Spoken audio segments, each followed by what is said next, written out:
पहिल्यांदा सांगा तुमचं गाव कुठलं सर? मी मूळचा बेळगावचा आहे. एक सामान्य घरामध्ये वाढलो, 6 बहिणी 1 भाऊ. वडील रिटायर झाले आणि त्यानंतर मी घरची थोडीशी जबाबदारी घेतली. मग नंतर BSc केलं, MSc केलं आणि मग अमेरिकेमध्ये जायचा संधी मिळाली. बरं. पण व्हिसा मात्र खूप त्रास झाला. व्हिसा मिळायला, स्टुडंट व्हिसा घ्यायला गेलो. पहिल्या वेळेला त्यांनी रिजेक्ट केला. मी मराठी मीडियमचा. मी फारसं त्यावेळेला इंग्रजी बोलायचं नाही आणि व्हिसाच्या इंटरव्ह्यूला गेलो आणि त्या गोऱ्याबाई, पहिल्यांदाच अमेरिकन गोऱ्याबाईंशी बोलत होतो. त्या खिडकीच्या मागं, मी खिडकीच्या पुढे. त्यांनी प्रश्न विचारले आणि नंतर त्या म्हणाल्या की मी काय तुला व्हिसा देऊ शकत नाही. आणि माझा अगदी स्वप्नांचा चक्काचूर झाला. मग मी परत त्यांना माहिती दिली, परत एकदा अप्लाय केला, परत त्यांनी रिजेक्ट केलं. मग तिसऱ्यांदा माहिती दिली, परत रिजेक्ट केलं, चौथ्यांदा रिजेक्ट केलं. 5व्या वेळेला मात्र त्यांना देण्यासारखं मला नवीन काही नव्हतं. तर त्यांनी तो रिजेक्ट केला गठ्ठाच परत दिला. In India, in dire poverty, I worked as a janitor when I was in high school, when I was in college, to help my family come out of poverty. And my mother, who was a very strong woman and my role model, but a woman that taught me how to survive, how to fight back, how to never let, when things get bad, I saw her stand up and took our family forward.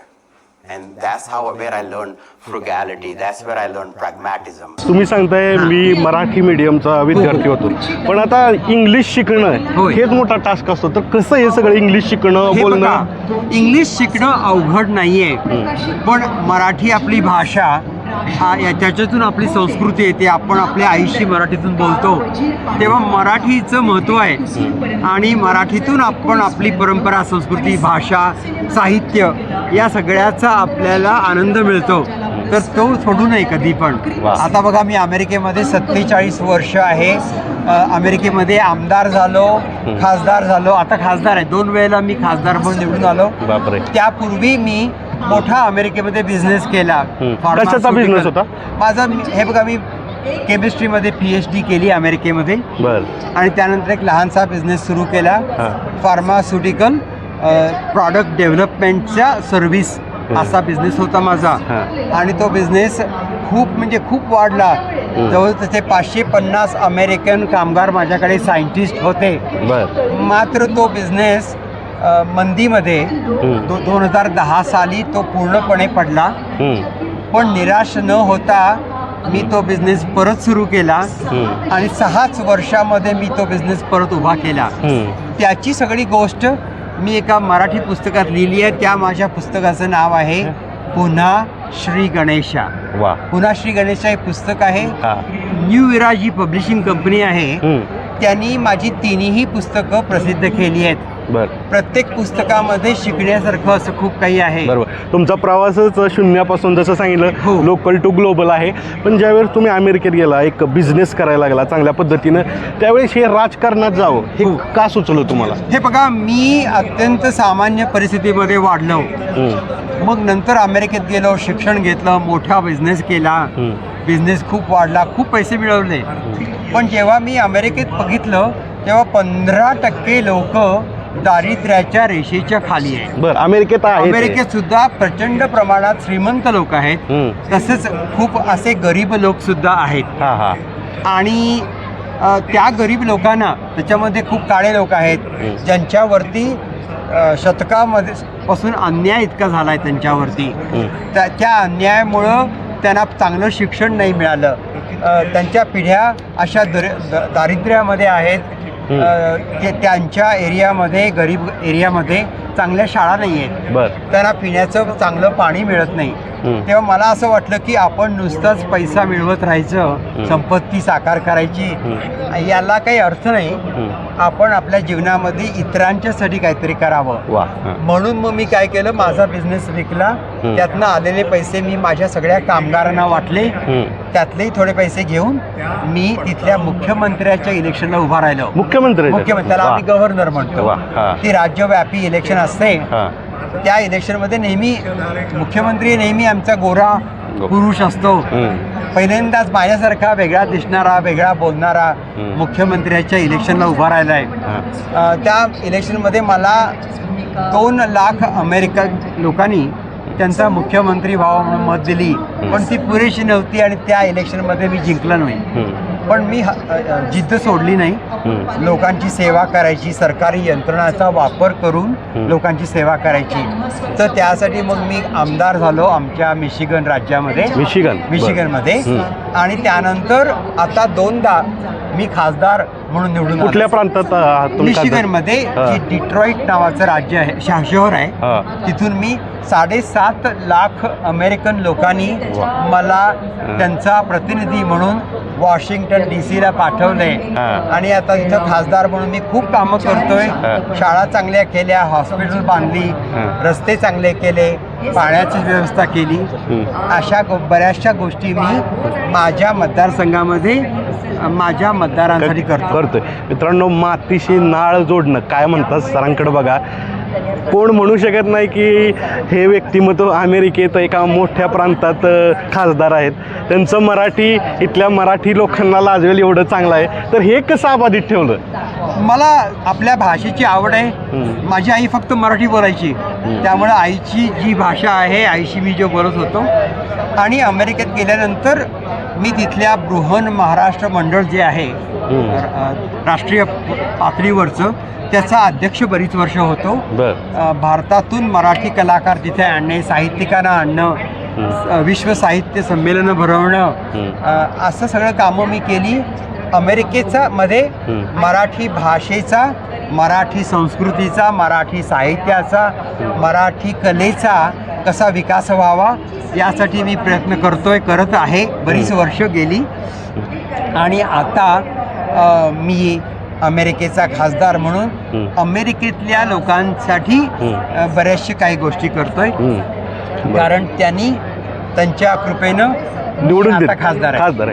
तुम्ही आता एक छोटासा उल्लेख केला शाळा, आणि खूप लोकांना माहीत नाहीत शिक्षण पद्धती, म्हणजे आपल्या इथली शिक्षण पद्धती. तुम्ही शिकलेला आहे, अगदी प्राथमिक शिक्षण मराठी शिकलेलं आहे, नंतर तुम्ही अमेरिकेत गेला आणि तिथं शाळा सुधारवण्याचं काम करतायत. तर शिक्षण पद्धतीत वेगळेपण काय आहे? शिक्षण पद्धती म्हणजे आपल्याकडे कसं आहे, ॲकॅडमिकवरती फार भरवसा आहे, सायन्स म्हणा, मॅथ्स म्हणा. पण त्याचबरोबर आपल्या मुलांना एक आत्मविश्वास मिळाला पाहिजे. जो आत्मविश्वास म्हणा, एक स्वतःचे निर्णय स्वतः घ्यायची क्षमता त्यांच्यामध्ये आणली पाहिजे. ती मला दिसत नाही जी अमेरिकन मुलांच्यामध्ये आहे. तर ती आपल्याला आणायला पाहिजे. त्यांना आपण वेल राऊंडेड होलिस्टिक शिक्षण द्यावं. फक्त अभ्यास, अभ्यास एवढं असू नये. त्यांना बोलण्यामध्ये म्हणा, एक सामाजिक गोष्टीमध्ये म्हणा, राजकारणामध्ये त्यांना एक असं ग्लोबल असं त्यांना माहिती मिळावी. आणि आता ज्या नवीन आर्टिफिशियल इंटेलिजन्स आहे, मोबिलिटी, अशी जी टेक्नॉलॉजी वाढती आहे, त्या प्रत्येक टेक्नॉलॉजीचं त्यांना शिक्षण मिळावं. बरं, काय करावं? पालकांनी काय करावं तुमच्या मतानुसार? पालकांनी आपल्या मुलांना स्वातंत्र्य द्यावं, त्यांना त्यांचे निर्णय घेऊ द्यावेत. बरेचदा पालक त्यांचे निर्णय घेतात, त्यामुळे त्या मुलांच्यामध्ये एक आत्मविश्वास नाही आहे. हुशार आहेत ती मुलं, त्यांच्यामध्ये खूप क्षमता आहे, पण पालकांनी त्या मुलांच्यावरती विश्वास टाकावा आणि त्यांना त्यांचे निर्णय घेऊ द्यावेत. मग त्यांना कुठलं करिअर करायचं आहे, कशा प्रकारचं शिक्षण करायचं आहे, मग ते कधीतरी चुकतील, पण त्यांना चुकू दे, त्याच्यातून ते शिकतील जास्त. तेव्हा पालकांनी आपल्या मुलांना स्वातंत्र्य द्यावं. त्याच्याबरोबर येतं तरुणपण, आणि तरुणपण म्हटलं की सर्वाधिक मोठी समस्या असते आता बेरोजगार. तर अमेरिकेतल्या नोकरीच्या संधी काय सांगाल? हे आहेत का? कशा पद्धतीने? अमेरिकेमध्ये खूप संधी उपलब्ध आहेत, पण हे बघा, भारत हा आता पाचवी इकॉनॉमिक महासत्ता झाली. आता चौथी झाली आहे. आणि लवकरच भारत 3री महासत्ता होईल. तेव्हा एखाद्या तरुण मुलाला जर त्याला काही गोष्टी करायच्या आहेत, तर त्यासाठी अमेरिकेतच गेलं पाहिजे असं नाही आहे. भारतामध्ये खूप संधी उपलब्ध आहेत.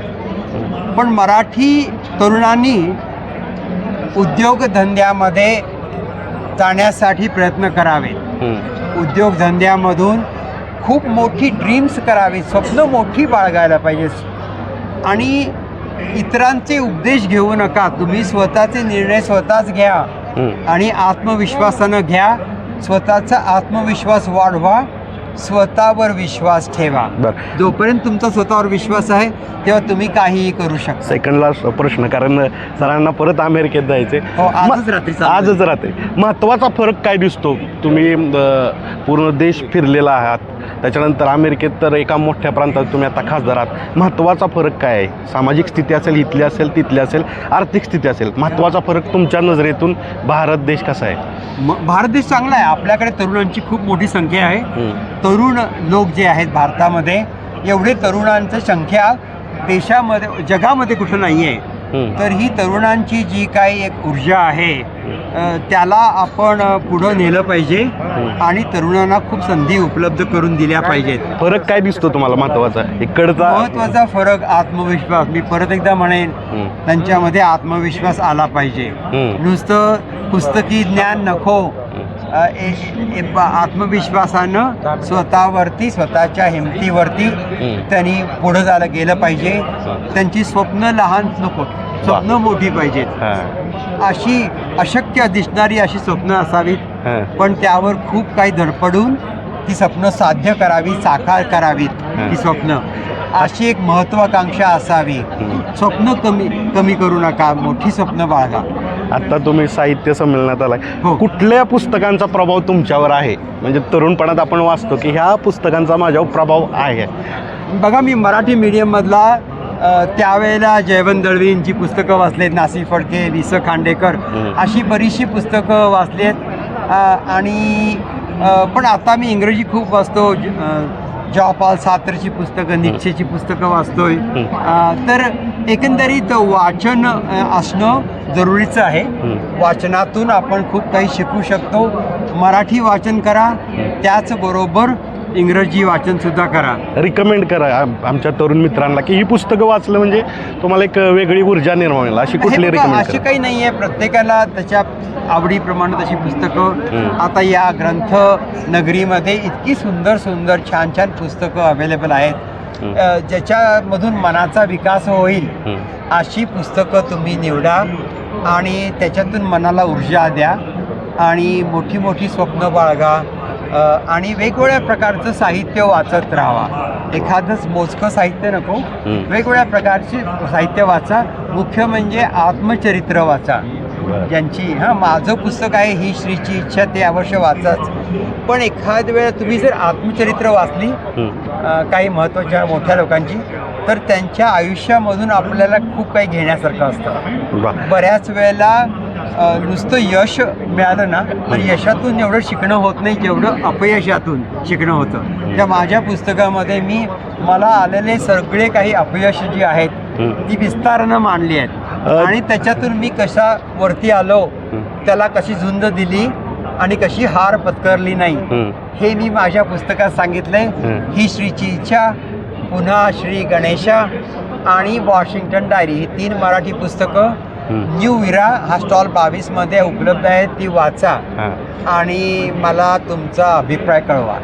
मित्रांनो बघा, सगळ्यात महत्त्वाचं म्हणजे जसं मी प्रस्तावनेत बोललो, लोकल ते ग्लोबल आपण आहे. खऱ्या अर्थानं कुठल्या व्यक्तिमत्वाला म्हटलं पाहिजे तर ह्या पुन्हा एकदा सरांना मी असं म्हणतो, पहिल्यापासून आश्वासन घेतो की कधीतरी मोठा पॉडकास्ट करू. खूप गडबडच चालू आहे आता, कारण तुमचे सगळे चाहते आलेत. पुस्तकं वाचून अनेक जण तुमच्यावर प्रेम करायला लागलेत. तर जास्त वेळ घेत नाही सर, एवढा वेळ दिला धन्यवाद. सगळ्या प्रेक्षकांना, वाचकांना माझा नमस्कार. आणि असंच चांगले विचार पसरत राहावा, सांगत राहावा आणि आपल्या तरुणांना मार्गदर्शन करत राहावा या माध्यमातून. धन्यवाद.